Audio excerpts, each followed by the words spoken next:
أعوذ بالله من الشيطان الرجيم. بسم الله الرحمن الرحيم. الحمد للہ وکفا وسلام علی عبادہ الذین اصطفیٰ۔ امام بخاری اور امام مسلم رحمہم اللہ نے سیدہ کائنات ام المؤمنین حضرت عائشہ صدیقہ رضی اللہ تعالی عنہ سے نقل کیا ہے کہ ان اول شیء بدأ بہ النبی صلی اللہ علیہ وسلم حین قدم مکہ انہ توضأ ثم طاف بالبیت، کہ اللہ کے رسول صلی اللہ تعالی علیہ وسلم جب مکہ مکرمہ میں تشریف لائے تو آپ علیہ السلام نے جو پہلا کام کیا وہ یہ کہ آپ نے وضو کیا اور پھر بیت اللہ کا طواف کیا۔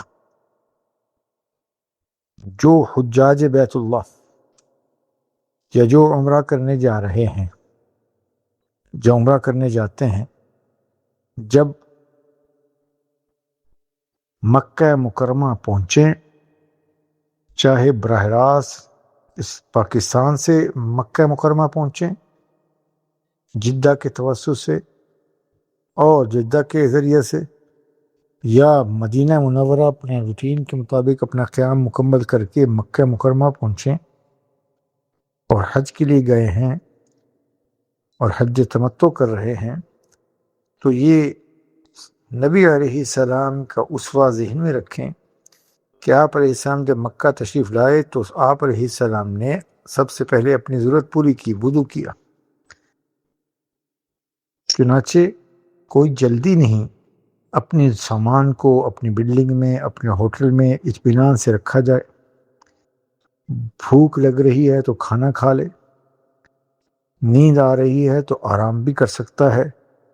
اور کرنا چاہیے۔ تھکاوٹ ہو چکی، اس کو تھکاوٹ کو دور کر لے، سو جائے، اور اس کے لیے بس صرف یہ ہے کہ سوتے ہوئے اس چیز کا دھیان رکھے کہ کپڑا، آپ جو کہ حالت احرام میں ہیں تو سر نہ ڈھانپیں، چہرہ نہ ڈھانپیں، ہاں رضائی کمبل کے ذریعے سے پاؤں سے لے کر سینے تک جسم کو کور کر سکتے ہیں۔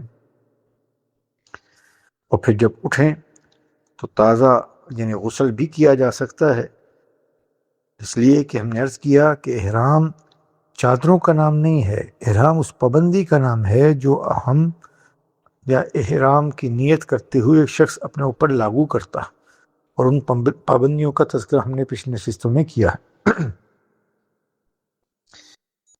یہ چادریں احرام کی علامت ہیں، لہذا چادر تو کبھی ناپاک بھی ہو سکتی ہے، تو دھو کر اس کو پاک کر لیا جائے، اور جو اوپر کا حصہ ہے اس کو تہبند باندھ لے، اور جو دھویا ہے اس کو اوپر لے لے، گرمی سردی سے بچاؤ کے لیے۔ چنانچہ نبی علیہ السلام نے آتے ہی مکہ مکرمہ میں اپنی ضرورت سے فارغ ہونے کے بعد وضو کیا، اور پھر آپ علیہ السلام نے وضو کیا اور پھر بیت اللہ کا طواف کیا۔ تو بیت اللہ کا طواف کرنا لازمی ہے، کیونکہ عمرہ کریں گے ہم، حج تمتع والے یہ جا کر عمرہ کریں گے، تو بیت اللہ کا طواف کے لیے وضو شرط ہے، تو نبی علیہ السلام نے وضو کیا۔ اور اگر کسی کو ہمت ہو تو غسل بھی کر سکتا ہے، بلکہ بہتر یہ ہے کہ غسل کر لے، بس اس غسل کے دوران خوشبودار صابن نہ استعمال کرے، شیمپو استعمال نہ کرے، پانی استعمال کرے، بالوں کو زیادہ مل کر نہ دھوئے کہ تاکہ بال اکھڑے نہیں، بس سادہ پانی کو بہا لے تاکہ فریش بھی ہو جائے، غسل کی سنت بھی پوری ہو جائے، وضو بھی اسی کے ضمن میں ہو جائے گا، اور حضور علیہ السلام کی موافقت وضو کے اعتبار سے ہو جائے گی۔ پھر امام مسلم رحمۃ اللہ علیہ نے حضرت جابر بن عبداللہ رضی اللہ تعالیٰ عنہ سے یہ بھی نقل کیا ہے کہ ان النبی صلی اللہ تعالیٰ علیہ وسلم لما قدم مکہ دخل المسجد فاستلم الحجر ثم مسح، کہ جب آپ مکہ مکرمہ تشریف لائے تو وضو کرنے کے بعد آپ مسجد حرام میں داخل ہوئے اور حجر اسود کا استلام کیا، اس کی جانب منہ کیا، اس کا بوسہ بھی لیا، یا اگر ممکن جو خوشبو لگی ہو تو بوسہ لگنے کی بجائے دور ہی سے اشارہ کر دے، اور پھر آپ علیہ السلام نے بیت اللہ کا طواف کیا۔ تو بہرحال جتنی جلدی ممکن ہو سامان رکھنے کے بعد اپنی بلڈنگ میں انتظامی ذمہ داریاں پوری کر سامان رکھا جائے، اطمینان سے، جلدی نہ کی جائے، تھکان پوری کر لی جائے، آرام کر لے تاکہ حشاش بشاش عمرہ کرے۔ پھر اس کے بعد جتنی جلدی ممکن ہو مسجد حرام میں حاضر ہو اور جا کر بیت اللہ کا طواف کرے اور عمرہ کے ارکان ادا کرے گا جو حج تمتع کا عمرہ ہوگا۔ اب مسجد حرام میں داخل ہوتے ہوئے چونکہ حالت احرام میں ہے تو لہٰذا تلبیہ پڑھتے ہوئے اپنی بلڈنگ سے نکلے گا، عاجزی کا اظہار کرے گا، اللہ کے دربار کی عظمت جلال کا لحاظ رکھے گا اور سنت کے موافق مسجد حرام میں داخل ہو۔ پہلے دائیں پاؤں اندر رکھے اور مصنون دعا پڑھے، بسم اللہ والصلاة والسلام علی رسول اللہ، اللہم افتح لی ابواب رحمتک،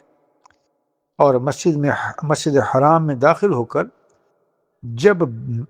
پہلی نظر بیت اللہ پر پڑے تو 3 مرتبہ اللہ اکبر لا الہ الا اللہ، اللہ اکبر لا الہ الا اللہ، اللہ اکبر لا الہ الا اللہ کہے اور ہاتھ اٹھا کر یہ دعا مانگے۔ چنانچہ امام شافعی رحمہ اللہ کی مسند میں ابن جریج رحمہ اللہ سے منقول ہے کہ ان رسول اللہ صلی اللہ تعالی علیہ وسلم کان اذا رأى البیت رفع یدیہ، کہ آپ علیہ السلام جب بیت اللہ کو دیکھتے یا آپ نے دیکھا تو اپنے ہاتھوں کو اٹھایا، وقال، اور پھر یہ کلمات زبان پر جاری ہو گئے، اللہم زد ھذا البیت تشریفا و تعظیما تکریما و محابتا وزد من شرفہ وکرمہ ممن حجہ واعتمرہ تشریفا و تکریما و تعظیما و برا، کہ اے اللہ اس گھر کی عزت کو، عظمت کو، شرافت کو، کرامت کو، ہیبت کو مزید بڑھا دے، اور جو شخص بھی اس کا حج اور عمرہ کرے اس کی عزت اکرام میں اضافہ کر دے اور اس کی نیکی میں مزید ترقی کر دے۔ امام طحاوی رحمۃ اللہ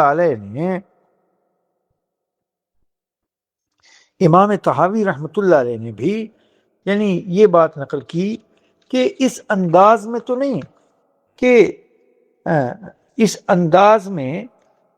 کہ اپنی عقیدت تو ظاہر کرے لیکن لازم نہ سمجھے